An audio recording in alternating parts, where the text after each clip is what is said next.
ಇದು ಏನಲ್ಲ ನಂದಿನಿ ನಿನಗೆ ಅಷ್ಟು ಗೊತ್ತಿಲ್ಲ. ಇದು ನಮ್ಮ ರಾಷ್ಟ್ರೀಯ ಲಾಂಛನ ಅದ. ಇದು ಎಷ್ಟು ಚಂದ ಇರ್ತದ ಇದ್ರೊಳಗ. ಅದ್ರ ಇನ್ನೊಂದು ಆಗಲೇ ಸೌಮ್ಯ ಅದು 4 ದಿಕ್ಕಿ ಒಂದೊಂದು ಇರ್ತಾವು. ಇಲ್ಲಿ ಏನ್ ಬರ್ತದಲ್ಲ ಸೌಮ್ಯ? ಇಲ್ಲಿ ಸತ್ಯಮೇವ ಜಯತೆ ಬರ್ತದ. ಅಂದ್ರ ಸತ್ಯ ಒಂದೇ ಕೆಲಸಗಳ ಲೆಕ್ಕ. ಈ ಗೂಳಿ ಕುದುರೆ ಚಕ್ರ ಇವೆಲ್ಲ ಇರ್ತಾವ. ಇದೆಲ್ಲ ಧರ್ಮ ಸೂಚಿಸ್ತದ. ಸೌಮ್ಯ ಭೋಜಿಗೆ ರೂಪಾಂತರವಾಗಲಿದೆ. ಇದು ಸಾವನಾಕಾಶಕರ ಶೀಲಾ ಸ್ತಂಭದಿಂದ ಇರೋದೈತಿ. ಅದು ಬಿಡು ಅರ್ಪಿತನ, ಇದು ಯಾವಾಗ ಜಾರಿಗೆ ಬಂದದಲ್ಲೇ? ಎಷ್ಟು ಗೊತ್ತಿಲ್ಲ. ಇಲ್ಲೇ ಬರ್ತದಲ್ಲ, ಜನವರಿ 26, 1950 ಜಾರಿಗೆ ಬಂದೈತಿ. ಇನ್ನೊಂದು ನೆನಪತ್ತು ನನಗೆ, 1950 ನಮ್ಮ ಸಂವಿಧಾನವೇ ಜಾರಿಗೆ ಬಂದದಲ್ಲ. ಅದು ಎಲ್ಲ ತಿಳ್ಕೊಂಡ್ರಿ ನೀವು.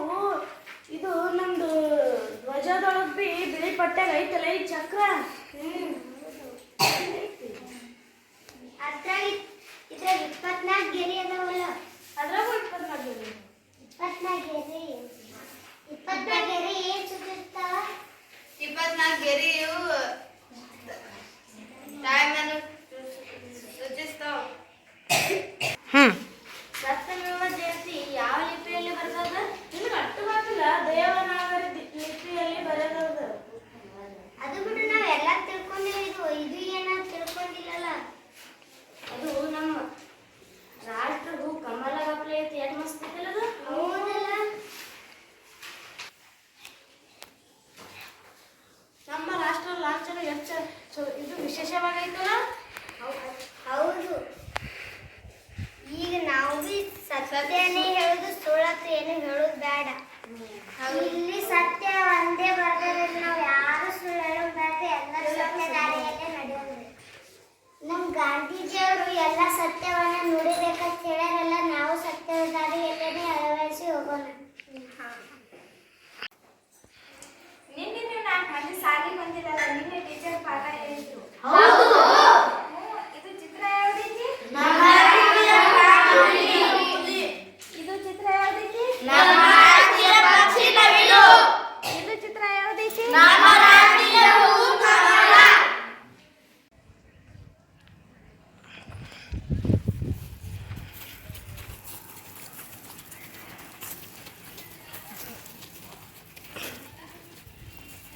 ಈ ಸೌಮ್ಯ ಅಲ್ಲಿ ನೋಡಲ್ಲ ಎಷ್ಟು ಚಂದ ಪರೇಡ್ ಮಾಡ್ಕೊತ ಹೊಂಟಾರಲ್ಲ. ಮತ್ತೀಗ ಜನವರಿ 26 ಬಂತಲ್ಲ.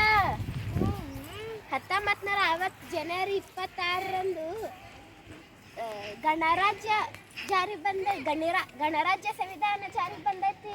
ಅದರ ನೆನಪಿಗಾಗಿ ಜನವರಿ 26ರಂದು ಭಾರತ ರಾಷ್ಟ್ರಾದ್ಯಂತ ಗಣರಾಜ್ಯ ಆಚರಣೆ ಮಾಡ್ತಾರೆ. ನಿಂಗೆ ಅಷ್ಟು ಗೊತ್ತಿಲ್ಲ?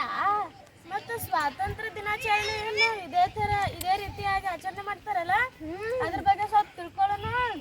ಪ್ರತಿ ವರ್ಷ ಆಗಸ್ಟ್ 15ರಂದು ಧ್ವಜಾರೋಹಣ ಮಾಡ್ತಾರೆ. ಅಲ್ಲಿ ದೆಹಲಿಯ ಕೆಂಪುಕೋಟೆಯಲ್ಲಿ ಸಮಾರಂಭ ಏರ್ಪಾಡು ಮಾಡಿರ್ತಾರ. ಅಲ್ಲಿ ಪ್ರಧಾನಮಂತ್ರಿ ಬಂದು ಕೆಂಪುಕೋಟೆ ಮೇಲೆ ನಿಂತು ಧ್ವಜಾರೋಹಣ ಮಾಡ್ತಾರ. ಗಣರಾಜ್ಯ ಮತ್ತು ಸ್ವಾತಂತ್ರ್ಯ ದಿನಾಚರಣೆ ಅದಕ್ಕಾಲೆ ಶಾಲಾ ಕಾಲೇಜುಗಳಲ್ಲಿ ರಾಷ್ಟ್ರೀಯ ದಿನಾಚರಣೆ ಅಂತ ಆಚರಣೆ ಮಾಡ್ತಾರ. ಜನವರಿ 26 ಗಣರಾಜ್ಯೋತ್ಸವ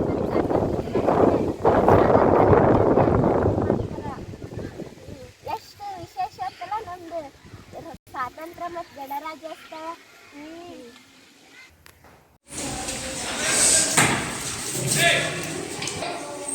ಮಹಾತ್ಮ ಗಾಂಧೀಜಿಯವರು ಅಕ್ಟೋಬರ್ 2ರಂದು ಜನಿಸಿದರು. ಇವರ ಜನ್ಮದಿನವನ್ನು ಅಹಿಂಸೆ ದಿನಾಚರಣೆಯಾಗಿ ಆಚರಿಸುತ್ತೇವೆ. ಇವರು ಡಾಕ್ಟರ್ ಸರ್ವಪಲ್ಲಿ ರಾಧಾಕೃಷ್ಣನ್ ಅವರು. ಇವರ ಸವಿ ನೆನಪಿಗಾಗಿ ನಾವು ಶಿಕ್ಷಕರ ದಿನಾಚರಣೆಯನ್ನು ಆಚರಿಸುತ್ತೇವೆ. ಇವರು ಡಾಕ್ಟರ್ ಸರ್ವಪಲ್ಲಿ ರಾಧಾಕೃಷ್ಣನ್ ಅವರು ಸೆಪ್ಟೆಂಬರ್ 5ರಂದು ಜನಿಸಿದರು. ಇವರ ಸವಿ ನೆನಪಿಗಾಗಿ ನಾವು ಶಿಕ್ಷಕರ ದಿನಾಚರಣೆಯನ್ನು ಆಚರಿಸುತ್ತೇವೆ. ಇವರು ಪಂಡಿತ್ ಜವಾಹರಲಾಲ್ ನೆಹರು ನವೆಂಬರ್ 14ರಂದು ಜನಿಸಿದರು. ಇವರ ಸವಿ ನೆನಪಿಗಾಗಿ ನಾವು ಮಕ್ಕಳ ದಿನಾಚರಣೆಯನ್ನಾಗಿ ಆಚರಿಸುತ್ತೇವೆ. Doctor B R. ಅಂಬೇಡ್ಕರ್. ಇವರು ಏಪ್ರಿಲ್ 14ರಂದು ಜನಿಸಿದರು. ಇವರು ಭಾರತ ಸಂವಿಧಾನ ಏಪ್ರಿಲ್ 14ರಂದು ಅಂಬೇಡ್ಕರ್ ಜಯಂತಿಯನ್ನು ಆಚರಿಸುತ್ತೇವೆ. ಜನವರಿ 12ರಂದು ಸ್ವಾಮಿ ವಿವೇಕಾನಂದರು ಜನಿಸಿದರು. ಇವರ ಸವಿ ನೆನಪಿಗಾಗಿ ರಾಷ್ಟ್ರೀಯ ಯುವ ದಿನಾಚರಣೆಯನ್ನು ಆಚರಿಸುತ್ತೇವೆ.